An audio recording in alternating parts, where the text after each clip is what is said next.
It's great to have you join us on Capital Market this evening. Welcome, I'm Temple Ashaju. Well, for the next half hour, let's drill down on markets-related activities together. And we'll begin with the figures that's closed the markets this week, starting with the equity space, where for the first time in a while, we saw the NSE rising by 7.19% week on week, closing the week at 22,921.59 points, with market capitalization ending at 11.9 trillion naira after adding some 801 billion naira for the week. We observed gains across all the segments of the market as all the sectors of the entire markets closed positively. At the NASD OTC, that end of things, we saw no movement at all in the index, which closed at 698.22 as the volume of transactions inched up by just 5.86%. Now, for the debt side of the markets, trading in bonds remained bullish this week, even as investors' demand shifted towards the Dangote Cement's corporate bond offering, which was 100 billion naira, while the treasury bill side of the markets, as well as the OMO maturities secondary side of things, were quite quiet compared to what we had last week.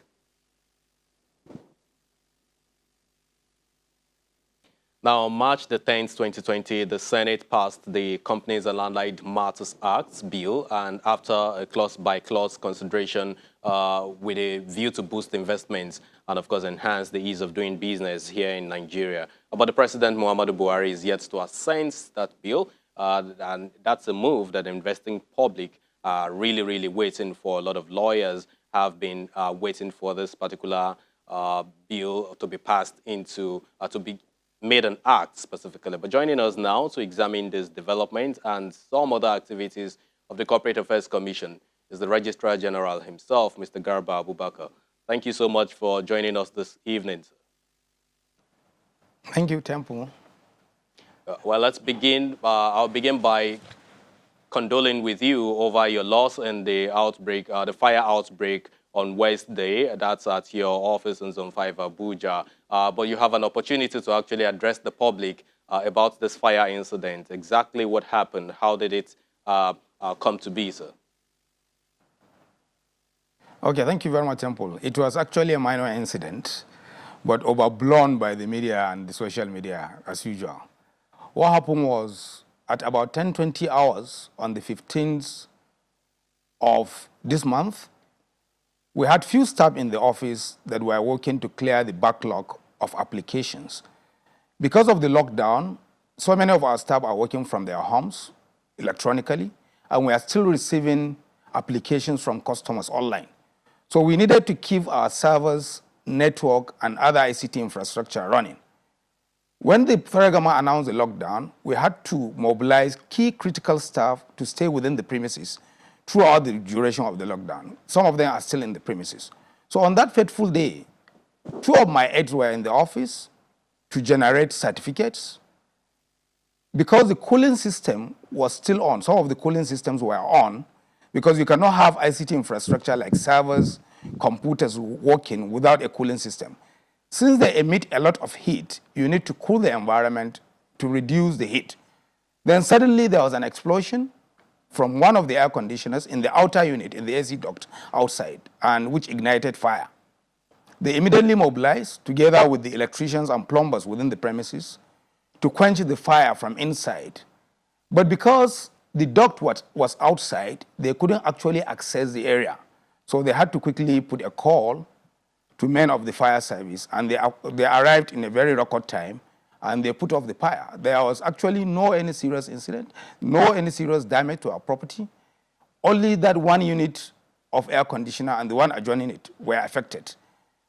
Almost 30 to 40 minutes after the incident, we restored light and we continued with our normal operations. So no document was affected. The incident happened, in fact, in the outer duct of the air conditioning system, not inside the building. So, but as I have said, this was overblown. The CAC was gutted by fire. The first report from Sahara reporters was even referring to 7th floor. We don't have 7. Our building has only 6 floors, so we don't even have 7 floors in the building. So this was exactly what happened on the 15th.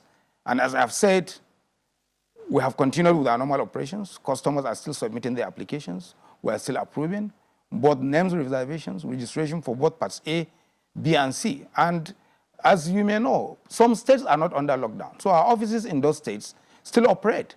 And since certificates are centrally generated, we need to have personnel that will continue to render this service. Fundamentally, CAC relies on its internally generated revenue.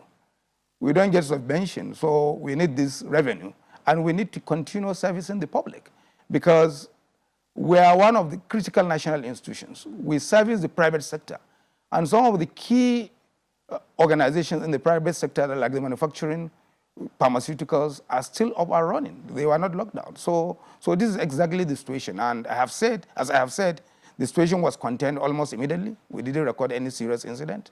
And we are back to our normal operations. This was not the first fire outbreak in your office. Some folks even said that this particular one was between the 4th and the 5th floors, which is which are the offices for contract issuance and co. But what exactly is your fire policy or fire mechanisms that you have now at the CSC? Yes, we have. In fact, when the men of the fire service arrived, after the fire was quenched, they went around to inspect some of the equipment. We service our fire extinguishers regularly.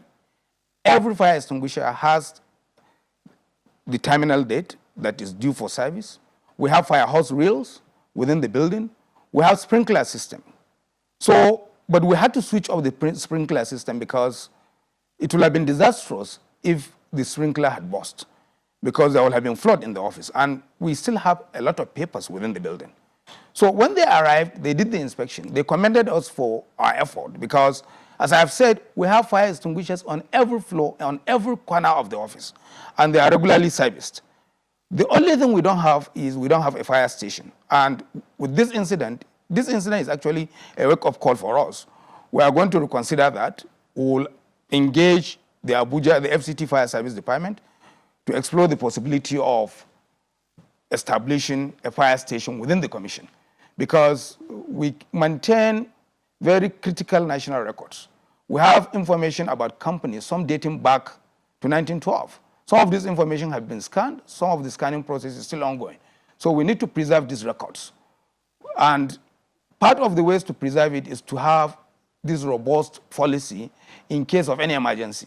As I have said, the vigilance of our personnel actually helped in containing this situation. This is something that the public will really be watching out for, because just in a week, we've heard of the fire outbreak at INEC, we've heard of the fire outbreak at the Treasury House, and of course at yours, the Corporate Affairs Commission. But basically, let's move on and talk about the Companies and Allied Matters Act. On the 10th of March, the National Assembly, the upper house, actually passed that bill. And of course, we still haven't seen it becoming an act. But what exactly is holding it back, apart from the fact that the president is yet to assent to it? Yes, as we have said, the bill has been passed by the two chambers. It's not just enough to pass a bill. The legal department in the National Assembly has to clean it up, ensure that all the cross-referencing and other provisions of the bill are consistent. So that process is ongoing. It is after they have cleaned up the bill that the Senate President will sign for it to be transmitted to Mr. President for assent. So this is exactly the situation. And as you are aware, this lockdown has affected almost every organization, including the National Assembly. I don't know whether the cleaning up is still ongoing, but we expect that very soon the bill will be assented to. And once it is gazetted, then it will come into effect. Okay. So let's talk a bit about some of the reforms that you've been able to carry out at the commission. You've done dematerialization of certificates. Now it comes with QR code. You've also, at a point in time, been able to give discounts to companies or entities that would like to register. What have been the gains of all of these exercises and reforms? Sorry, let me correct you on the issue of certificate. We still issue paper certificate because, unfortunately, when that system was introduced last year before I took over, there were issues with the application. Customers could not access. It was extremely slow. The challenge we had was it was not properly tested, so it has been suspended. We have to be convinced that the application is robust enough and it will meet the needs of our customers. So until then, we are still issuing paper certificates.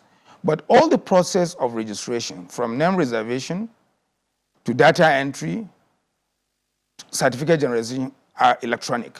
Customers don't even need to come to the commission except to collect their certificates. And this reform has been on as part of the ease of doing business principles of the government. CSE is one agency that has implemented 5 ritual reforms. As of today, from the comfort of your homes, you can register your company. You don't even have to be a lawyer to register that company.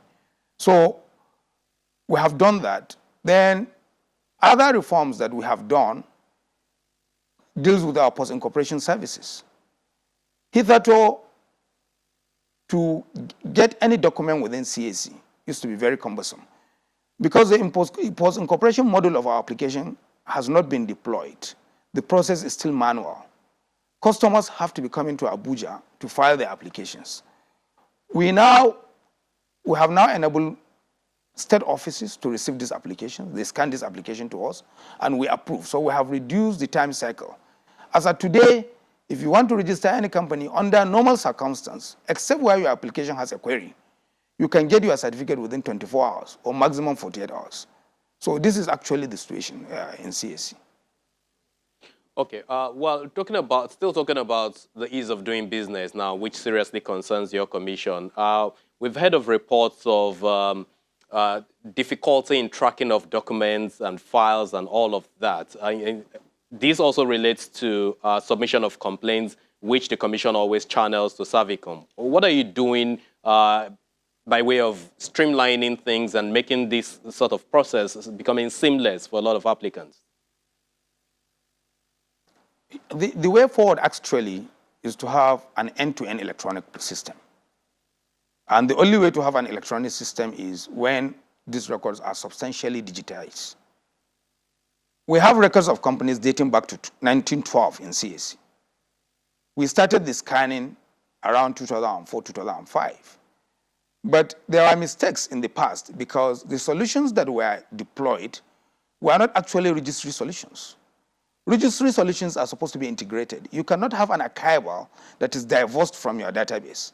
So these are some of the things we are trying to correct so that we'll have a system that is fully integrated. Customers can submit their documents from the same medium, they can do their data entry, and they can access information about their company directly. So as I have said, because the process of retrieval of records is still substantially manual, we do encounter this problem. Sometimes files are taken out for customers to conduct searches or for another department within the commission to extract information either for the purpose of processing a post-incorporation application or to meet the request of a customer.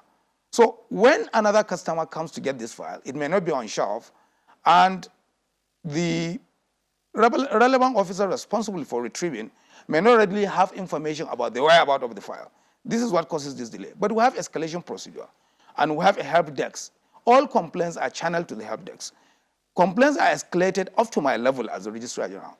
Since I was a director, we have this open door policy. Customers can escalate complaints to me, and I've been intervening to resolve this complaint. So it's still work in progress. As I have said, our target is to have an end-to-end electronic system that customers can initiate their processes, whether registration or post-registration or searches, and complete without even having to visit CAC. They can view the information about every company electronically. They can download these documents and obtain certified true copies electronically without Just having to ask visit a final CAC. question So because we are less than 1 minute to the end of this conversation. We've seen a lot of companies now carrying out their AGMs by proxies. You approved of that recently. That seems to be the new normal. But what has been the experience like, and what is likely to change going forward? Are there more companies that will be applying for this sort of AGM as well? Yes, we have received about 15 applications so far. What actually led to that is because of the unusual situation we have found ourselves. Because of the coronavirus, COVID-19 issue, and the government regulation on social distancing and maximum number of people that can be in a place, companies approached us seeking for guidance on what to do. We now looked at the law and told them that they actually have 2 to 3 options. The first option is to defer the meeting. They have a window of 18 months within which to hold this AGM, because the law says not more than 15 months shall elapse between one annual general meeting and the next. And where it's going to exceed 15 months, CIC can extend by another 3 months, making it a total of 18 months. So, but the challenge is, even where you extend, nobody knows when this issue is going to end, because even developed countries are talking about August, September, October. Sure. So Those if are you the kind defer, of projections that we have right now. even if they defer the meeting, by the time the lockdown is Mr. over, Abubakar, I'm afraid we they are actually not have to go on a break now and end the conversation here. But really, we appreciate your time out for with us on the program this evening. Thank you so very much for joining us. Mr. Abubakar Garuba is the Registrar General for the Corporate Affairs Commission. Well, after the break, we'll focus on the first digital closing gong at the Nigerian Stock Exchange and, of course, what it means to bank remotely.